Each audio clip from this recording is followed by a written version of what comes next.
हम्म,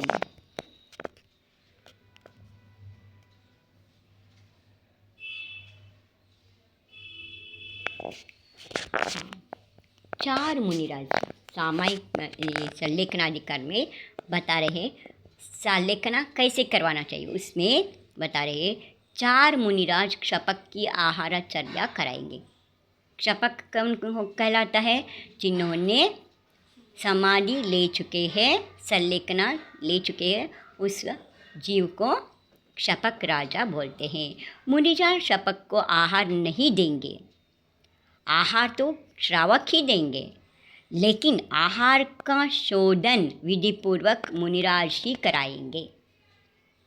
खड़े होकर उनका शोधन करवाएंगे, उसके बाद दिलवाएंगे।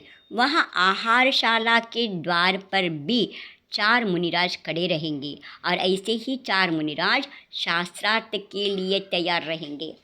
आहार करवा दिए तो शास्त्रार्थ करने के लिए एक के बाद एक चार मुनिराज शास्त्रार्थ करने के लिए भी, स्वाध्याय करवाने के लिए भी तैयार है। क्योंकि वहाँ यदि कोई श्रावक अथवा वादी, प्रतिवादी या विधर्मी आ जाए और कहने लगे कि एक क्षपकराज आत्मघात कर रहे हैं, ऐसे कह दे, तो उनकी तर्क के साथ समझाए और तत्व का निर्णय करेंगे। इसलिए ऐसे चार विद्वान मुनि जिनको न्याय, व्याकरण, तर्क, संपूर्ण शास्त्रों का ज्ञान हो, ऐसे मुनिराजों को वहाँ पर शास्त्रार्थ के लिए नियुक्त किया जाता है। कौन आता है शास्त्रार्थ के लिए? एक ऐसे निपुण ज्ञानी मुनिराज आते हैं, कुतर्क करने वाले नहीं। चार मुनिराज कक्ष के अंदर रहेंगे जो क्षपक के शरीर को निहारेंगे। क्या करेंगे? शरीर को निहारेंगे कि उनको कैसे बिटलाना, कैसे लिटाना, कैसे सुलाना, कैसे उठाना, ऐसे ये सब व्यवस्था उनके हाथ में होगी। इसके अलावा चार मुनिराज उनकी मल मूत्र आदि का ध्यान रखेंगे। हाँ, शौच के लिए ये मुनि कैसे होंगे? ध्यान दो, जो ग्लानि करते हो ऐसे साधु वहाँ अंदर नहीं जाएंगे। जिसको देख के मन को अच्छा नहीं लगता हो, वो जाके क्या करेगा? मलमूत्र को देखकर उनको बुरा लगने लगे तो कैसे उनका साफ सफाई करेगा? उनका सेवा कैसे कर सकता है? जैसे एक नर्स होती है अस्पताल में, तो उस वो मुँह सिकुड़ते नहीं है, इतनी सेवा करती है। ऐसे बिना मुँह सिकड़े या मन को सिकड़े, जो मलमूत्र से मन को ग्लानि को प्राप्त नहीं होता, ऐसे चार मुनि उनके साथ रहते हैं। ज्ञानी जो ग्लानि शून्य हो, यानी निर्विचिकित्सा अंग के पालक हो, ऐसे महान निर्विचिकित्सा अंग के पालक ऐसे मुनि क्षपक के मलमूत्र का ध्यान रखेंगे। लोग क्या समझते हैं कि अंतिम श्वास निकल गई, बस हो गई समाधि। इतना होने के बाद चार मुनि पूरे संघ का भी ध्यान रखेंगे, क्योंकि ऐसा भी नहीं है कि समाधि शपथ की चल रही है पर शेष संघ अव्यवस्थित ना हो जाए। इसलिए चार मुनिराज पूरे संघ पर ध्यान रखेंगे और सारी की सारी व्यवस्थाएं आचार्य परमेष्ठी को बताएंगे। कहाँ कहाँ कैसे कैसे चल रहा है, कौन कौन कैसे कैसे चल रहा है बताते रहेंगे। निर्यपकाचार्य से वही कहलाता है, जो समाधि मुख्य रूप से करवा रहे वही निर्यापक का आचार्य है। निर्यापक यानी जो समाधि को करवाने वाले। समाज में किसी प्रकार का असंतोष ना हो, इस प्रकार से ध्यान रखा जाता है। अन्य वादी प्रतिवादी आ रहे हैं, उनका भी ध्यान रखा जाए। वो भी आते जाते रहते हैं तो उनको भी ध्यान में रखना चाहिए, उनको भी संतुष्ट करके भिजवाना पड़ेगा। कोई विधर्मी आ रहे हैं, उसका भी ध्यान रखा जाए। ऐसे 48 मुनि ज्ञानी इस पंचम काल में 44 मुनि से भी कम चलेगा। लेकिन चतुर्थ काल में 48 मुनि होते थे। यदि 48 मुनि ना मिल पाए तो सबको 48 मुनि कहाँ मिले गए? एक मिलना भी दुष्कर है अब। हाँ, इसलिए भोग ज्ञानी वो जीव परम अहो भाग्यशाली है जिसकी सल्लेखना में 48 मुनिराज हो। जिस मुनिराज के समाधि में 48 मुनिराज मिल जाए वो तो बहुत भाग्यवान है, धन्य है वो जीव। क्षपक के पास कम से कम 2 मुनिराज तो होना ही चाहिए, क्योंकि क्षपक को कभी सूना नहीं छोड़ा जाता, उसको अकेले में छोड़ के नहीं जा सकते, एक ना एक मुनिराज को उनके साथ रहना ही होगा। यदि एक मुनिराज होंगे और किसी को संस्कारारूढ़ कर दिया तो जब वो चर्या के लिए जाएंगे उस समय क्षपक अकेला रहेगा। महाराज जी चर्या के लिए चले गए, उस समय कौन रहेगा? एक चर्या करके आएगा, यहाँ बिताएगा और दूसरे चले जाएंगे। तो 2 रहे तो, एक ही रहे तो कैसा होगा? नहीं हो पाएगा। इसलिए यदि इसी बीच में मृत्यु हो गई तो अकेले में उनकी असमाधि हो जाएगी। अपने स्वयं के शरीर की स्थिति के लिए अथवा जो मुनिराज ज़्यादा सेवा करेंगे तो हो सकता है कि क्षपक तो ठीक था, मालूम चला कि उनकी ही पहले समाधि जो करवा रहे थे उनका हो गए। अकेले रहने पर सब कुछ 24 घंटा उन्हीं को बैठना पड़ेगा। 2 रहे तो बदल बदल के बैठ सकते हैं। इसलिए सकलेन कनक के समय एक मुनि नहीं, कम से कम 2 मुनि तो वहाँ होना ही चाहिए और अधिक से अधिक 48 मुनि होना चाहिए। समाधि के क्रम में स्वाध्याय कभी मत छोड़ना। स्वाध्याय चल रहा है, उस क्रम में स्वाध्याय को नहीं छोड़ना चाहिए। हे ज्ञानी, जो परिणामों की विशुद्धि मंत्र जाप करने में नहीं होती है वो परिणामों की विशुद्धि स्वाध्याय करने में होती। मंत्र जाप से मन की विशुद्धि नहीं बढ़ती, मगर स्वाध्याय से विशुद्धि बढ़ती है। मंत्र जाप तो आप अकेले में बैठकर भी कर सकते हैं, पर स्वाध्याय हजारों लोग एक साथ भी सुनते हैं, तब भी आप तन्मय होकर बैठते हो। हजारों लोग बैठे हैं फिर भी तन्मय होकर हम स्वाध्याय सुनते हैं।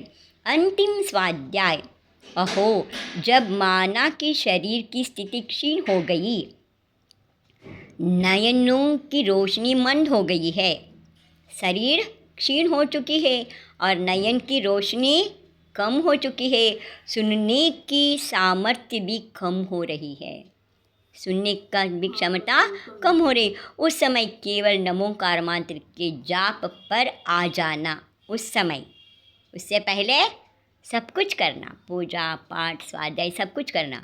जब ऐसा स्थिति आ जाए, शरीर क्षीण हो जाए, आँख कम दिखने लगे, कान से कम सुनने लगे, उस समय क्या क्या करना? सिर्फ नमोकार मंत्र पढ़ते रहना। और नमोकार मंत्र के उच्चारण में भी यदि ताकत लगती हो तो ओम पर आ जाना। ओम, ओम नमः, ओम नमः, ओम नमः, बस जाना। यानी पंच परमेष्टि का ध्यान अंतिम स्वाध्याय ओम है। ओम में सब कुछ है, क्योंकि वो ओम में पांचों परमेष्टि विलीन है, इसलिए ओम का ध्यान करना। क्षपक जागृत है कि नहीं? अब लेट गए हैं, पानी लेके 5 दिन हो गए, अब वो उठ नहीं पा रहे हैं, वो बोल नहीं पा रहे हैं, तो क्या करना? जागृत है कि नहीं, सुन रहे कि नहीं, देखते रहना।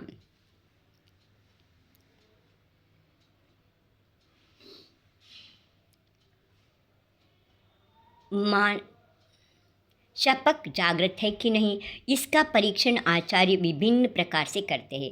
समय समय पर तत्वोपदेश देते हैं और कदाचित उनको नहीं रहा ध्यान और यदि कह दे कि मुझे भोजन चाहिए, तो ऐसी स्थिति में स्वाध्याय करवा रहे हैं, 5-6 दिन हो गए हैं, पानी को भी छोड़ के समाधि ले चुके हैं, यम समाधि, बीच में यदि भूख सताए और क्षपक राज ने पूछ लिया हमें भोजन करवा दो, तो क्या करते हैं? ऐसी स्थिति में यदि कोई श्रावक होगा तो वो कह देगा कि इनकी समाधि भंग हो गई। कौन? यदि श्रावक होता है तो क्या कहता है? भंग, क्योंकि भोजन मांग लिया, इनकी समाधि भंग हो गई। तो ऐसी स्थिति में क्षपक को संभालना पड़ता है। सुनो, उन्हें संबोधेंगे कि नहीं? संबोधना पड़ेगा। आपको नरकों में सागर पर्यंत खाने के दाना नहीं मिला, पानी की बूंद नहीं मिली। यहाँ तो आपने स्वेच्छा से त्याग किया है। जो समाधि लेता है वो अपनी खुद की मन से इच्छा से त्याग करता है। आप कुछ नहीं लेना है हमें समाधि, क्योंकि क्यों समाधि लेना है? एक बार भी यदि अच्छे से समाधि हो जाए तो उसका ज़्यादा से कम से कम 3 जन्म, ज़्यादा से ज़्यादा 32 जन्म, उससे ज़्यादा 7-8 भव में मोक्ष चले जाएगा, मगर 32 भव में तो अवश्य ही मोक्ष चला जाएगा यदि अच्छे से समाधि हो जाए तो। इसलिए मोक्ष, जो भी मोक्ष जाने को इच्छा रखता है वह अपनी इच्छा से आहार पानी त्याग देता है। त्याग देने के बाद जब बेहोश पड़ जाता है, बहुत दिन 10-10 दिन हो जाता है, उसके बाद समाधि होता है आहार पानी छोड़ने के बाद। तो 5-6 दिन निकलने के बाद यदि गलती से मुंह से निकल गई भोजन खिला दो हमें, तो क्या उनको समझाना पड़े। क्या? यदि नरक में चले जाए सागरोपम आयु तक, हमें वहाँ ना पानी मिलने वाला है ना खाना मिलने वाला है, तो यहाँ तो हम खुद अपनी इच्छा से छोड़े हैं। इसलिए तब भी याद वो कहे कि नहीं मुझे तो भोजन ही चाहिए, तो मुनिराज उनके लिए भोजन मंगाएंगे और उनको दिखाएंगे कि देखो ये भोजन है जिसे आपने अनेक बार खाया है। एक बार खाया है क्या? सुबह खाए थे, शाम को फिर खाया। हाँ, जब तक व्रत नहीं था तब तो अनेक बार खाया है, दिन में रात में सब समय खाया है। तो मुनिराज उनके लिए भोजन मंगाएंगे और उनको दिखाएंगे कि देखो ये भोजन है जिसे आपने अनेक बार खाया है। हे जीव, इस लोक में ऐसी कौन सी सामग्री नहीं जिसे तूने अनंत बार ना खाया हो? कौन सी चीज़ है? हाँ, जब सुअर बनाता तो क्या क्या खाया, जब कुत्ता बनाता तो क्या क्या खाया। हाँ, कीड़ा बन गया तो कीड़े के भाव में मल में ही जाए, मल को ही खाया। हाँ, मक्खी बना, चींटी बना, क्या क्या नहीं खाया, सब खाए। जो नहीं चखा हो ऐसा कौन सा चीज़ है दुनिया में, हाँ, जिसको नहीं चखा हो ऐसे सामान जिसे तूने अनंत बार खाया ना हो और अनंत बार ना छोड़ दी हो। यानी समाधि चाहिए तो समाधि का अर्थ अग्नि में कूद करके मर जाना नहीं है। समाधि का अर्थ नदी में डूब करके मर जाना नहीं है। समाधि का अर्थ है परमात्मा की आराधना करते हुए प्राणों का विसर्जन हो जाए। अरिहंत सिद्ध, अरिहंत सिद्ध, अरिहंत सिद्ध बोलते बोलते बोलते जैसे फूल से सुगंधी बाहर निकलता है, वैसे इस शरीर से यदि आत्मा बाहर निकल के चले जाए तो उसको समाधि कहते हैं। सतत जागृत होना, सावधानी पूर्वक इस शरीर का छूट जाना, इसका नाम समाधि है। सतत जागृत होना, उनको भोजन की थाली दिखाकर कहते हैं इसे ग्रहण करोगे क्या? ये वही तो है जिसे आपने अनेक बार ग्रहण किया है। अभी भी नहीं संभल सके तो ग्रास उनके हाथ पर भी रख दिया, लीजिए, लेकिन खाने नहीं दिया। हाथ पकड़ लिया, अभी भी सोच लो ये क्या ग्रहण कर रहे हैं आप। कदाचित जीव की इच्छा अभी भी नहीं संभल सकी तो मुख में भी रख दिया, अच्छा इसे ग्रहण कर लो, लेकिन मुख में शक्ति तो थी नहीं, निगलने का शक्ति तो थी नहीं। इसलिए उनसे कहा कि अब मुँह से उसे निकाल दो, फेंक थूक दो। अब प्रत्याख्यान करो, पुनः संलेखना की स्थापना करो, पुनः संयम में स्थापित हो जाओ। तब उन्हें ज्ञात होता है कि अहो, मुझे धिक्कार है, मैं क्या कर रहा हूँ। मैं तो समाधिस्थ हूँ, समाधि ले चुका हूँ, संलेखना धारण की है। नहीं स्वामी, मुझे भोजन नहीं चाहिए, इसे मैं ग्रहण नहीं करूँगा। निर्यापकाचार्य को इतना ध्यान रखना पड़ता है। छोड़ने के बाद भी उनको मंगवा के दिखा के उनको समझाना पड़ता है, ये चीज़ तो तुमने खुद छोड़ा था और फिर मांग रहे हो। मुंह में रखने के बाद निगलने का ताकत नहीं है, क्या करोगे, थूक दो। वो उसके बाद वो खुद कहेगा नहीं, अब नहीं लेना है। आचार्य शांति सागर जी महाराज के समय एक मुनिराज की